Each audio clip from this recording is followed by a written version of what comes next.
Hello everybody, hope you're all doing well, and in this video I'm talking about a big breakthrough for Aston Martin as well as details of a meeting involving Max Verstappen that have emerged. So let's start with Aston Martin, and while big improvements have been reported for the upcoming round in Canada, as we know Aston Martin have got off to an awful start in 2026 and it wasn't expected. You know, they've brought on board design legend Adrian Newey and Honda, who've recently won multiple world championships with Red Bull. However, the car needs improving, and on top of that, the Honda engine is down on power and has been unreliable. However, are major improvements on the way, especially from Honda? Well, GP fans say that according to the Italian edition of motorsport.com, the next round in Canada could see a refreshed version of the Aston Martin F1 team. A recent report from the Italian publication claimed that work on the engine and dyno in Japan, along with fine-tuning of electronics at Sakura, have produced a quantum leap that should give Newey's team a significant boost at the Canadian Grand Prix.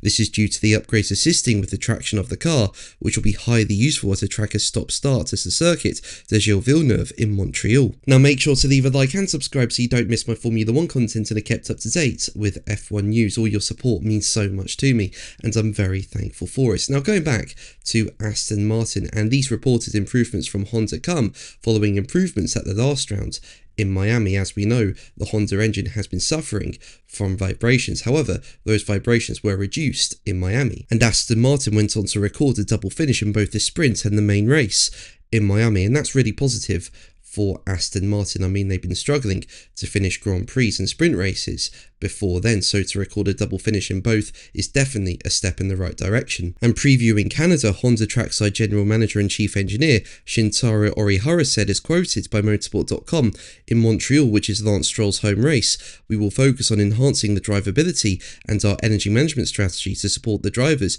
in building more confidence. In fact, this is an important target of our race weekend. If we can give more confidence to the drivers in entering the corners faster and carrying more speed, then we unlock that time." But let's move on to Max Verstappen, and as we know, Gianpiero Lambiase has been his long-time race engineer at Red Bull. Lambiase joined Red Bull in 2015 and became Verstappen's race engineer at the 2016 Spanish Grand Prix when Verstappen joined the team. Now, Verstappen went on to win that Spanish Grand Prix, and speaking on the 10th anniversary of Verstappen's first race win in Barcelona, Lambiase revealed how intimidating but ultimately impressive Verstappen was upon first meeting with Lambiase, telling The Athletic, as quoted by GP fans, "It was only my second season, so perhaps I was still trying to establish myself and finding my way.